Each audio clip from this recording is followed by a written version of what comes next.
Bienvenue dans Vue de Russie, le magazine hebdomadaire qui analyse la propagande de Poutine sur fond de guerre en Ukraine avec Elena Volochine. Bonjour Elena. Bonjour Stéphanie. Après sa rencontre hier avec le secrétaire général de l'OTAN, Mark Rutte, à Davos, Trump a affirmé qu'il ne prendrait pas le Groenland par la force et qu'il renonçait à imposer des droits de douane supplémentaires aux Européens qui condamnaient son projet d'annexion de l'autonomie danoise. Les Européens restent prudents, la Russie, elle, est attentiste. Oui, alors que Trump n'a cessé de répéter ces dernières semaines que si les États-Unis ne s'emparaient pas de l'île, la Chine ou la Russie le feraient. Donald Trump a semblé donc rétropédaler. Hier, après sa rencontre avec Mark Rutte, les deux dirigeants ont annoncé avoir trouvé un accord pour renforcer la présence de l'OTAN dans l'Arctique. Voilà qui, a priori, n'a pas de quoi réjouir Vladimir Poutine. Le président russe ne cesse d'agiter le rapprochement de l'OTAN en Europe comme une menace existentielle pour la Russie. Pourtant, loin de condamner les ambitions de Donald Trump, hier matin, Poutine plaisantait encore et semblait trouver l'idée de Trump de s'emparer de l'autonomie danoise pas si mauvaise. Écoutez. En 1917, le Danemark a déjà vendu les îles Vierges aux États-Unis. Donc ce précédent, lui aussi, existe déjà. À ce propos, le Danemark a toujours considéré le Groenland comme sa colonie et l'a toujours traité avec dureté, et même avec cruauté. Mais bon, c'est une autre histoire, ça n'intéresse plus personne maintenant. En tout cas, ce n'est vraiment pas notre affaire. Je pense qu'ils se débrouilleront bien entre eux. Alors Poutine, on l'a entendu, dit que le Danemark a toujours traité le Groenland avec cruauté et pourtant, selon un récent sondage, 85% des habitants du Groenland ne veulent pas sortir du Groenland pour être du Danemark. 80% des habitants du Danemark, pas du Groenland, vous dites ? Non, 85% des habitants de l'île ne veulent pas sortir du Danemark pour être rattachés aux États-Unis. Oui, bien sûr, ne veulent pas, exactement. On ne veulent pas sortir du Danemark pour être rattachés aux États-Unis. Et le propos de Vladimir Poutine qu'on a entendu, en tout cas, est purement cynique. Tout comme lui, l'establishment russe s'en donne à cœur joie pour tourner en dérision une situation qui semble critique pour l'OTAN et pour les Européens face à un Donald Trump toujours aussi débridé. Pour le président américain, le droit international n'est pas prioritaire et ça plaît au régime de Vladimir Poutine. Lundi, justement, le porte-parole de Poutine, Dmitri Peskov, réagissait à l'ambition de Donald Trump d'annexer le Groenland. Écoutez.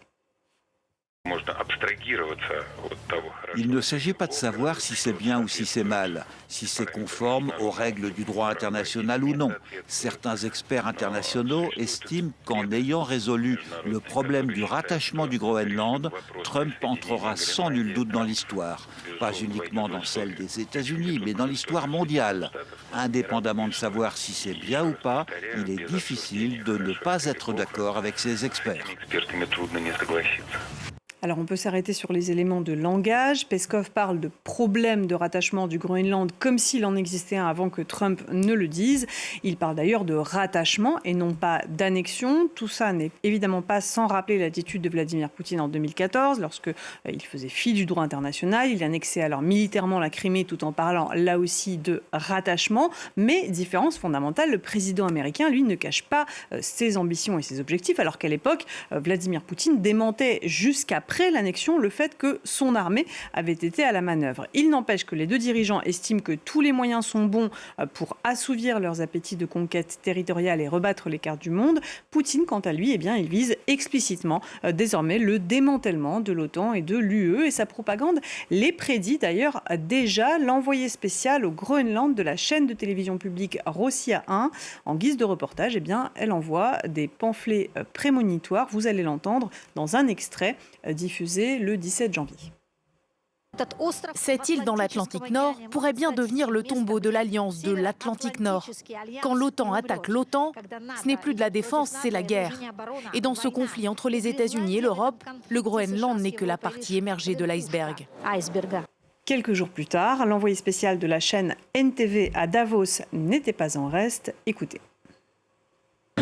Dans la station de sport d'hiver suisse de Davos, l'humeur n'est pas au sport d'hiver. L'Europe dévale la pente mais n'y prend aucun plaisir. Un sportif de haut niveau aurait sans doute su éviter les obstacles disséminés par Trump, mais l'Europe dégringole au pied de la montagne en sifflant comme une cafetière. Le chef adjoint du parti au pouvoir Russie Unie, Andrei Essayev, lui, prédit depuis longtemps la chute de l'Occident dit collectif, selon la rhétorique russe. Depuis la rupture de Trump avec ses alliés européens, il se réjouit, comme ce lundi, vous allez l'entendre sur le plateau de 60 minutes, sur la chaîne de télévision Rossiya 1. C'est quoi Davos? C'était des requins du globalisme libéral qui se rassemblaient pour faire la fête, boire, fumer des cigares et se féliciter du fait qu'ils dirigeaient le monde. Ces dernières années, ils avaient en plus un agenda russophobe. Mais pour la première fois, ils n'auront plus qu'un seul agenda, sauver leur peau. Leur monde s'effondre. Je pense que les États-Unis ne reculeront pas. Cela signifie que les dirigeants globalistes actuels de l'Union européenne seront humiliés et piétinés publiquement. Et leur chute, que les Américains favorisent depuis le discours de J.D. Vance à la conférence de Munich, se rapproche de plus en plus. Ce député russe finalement prédit la chute prochaine des dirigeants européens qui s'opposent à la Russie en soutenant l'Ukraine. Et pendant ce temps-là, l'armée russe continue de bombarder le pays. Oui, arrivé aujourd'hui à Davos, le président ukrainien Volodymyr Zelensky a accusé la Russie de vouloir faire mourir les Ukrainiens de froid. Près de 60% de la capitale ukrainienne est privée d'électricité à cause des frappes russes, alors que les températures vont jusqu'à moins 15 degrés par cet hiver. Mais la propagande russe continue depuis presque 4 ans de guerre à grande échelle d'accuser Zelensky lui-même d'être coupable de cette situation. Écoutez, un extrait d'un podcast diffusé hier sur les plateformes de la radio et télévision publique russe.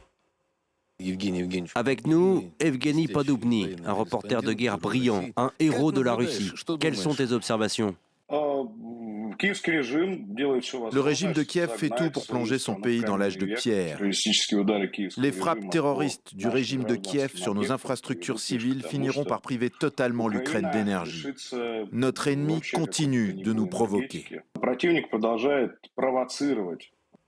Vladimir Poutine n'a pas renoncé à ses buts de guerre. Volodymyr Zelensky, lui, ne renonce pas à convaincre Donald Trump du fait qu'il faille à tout prix continuer de soutenir l'Ukraine. Lors de sa rencontre avec le président américain aujourd'hui, il dit être parvenu à un accord sur des garanties de sécurité pour son pays, même si la situation des territoires envahis par la Russie n'est toujours pas résolue.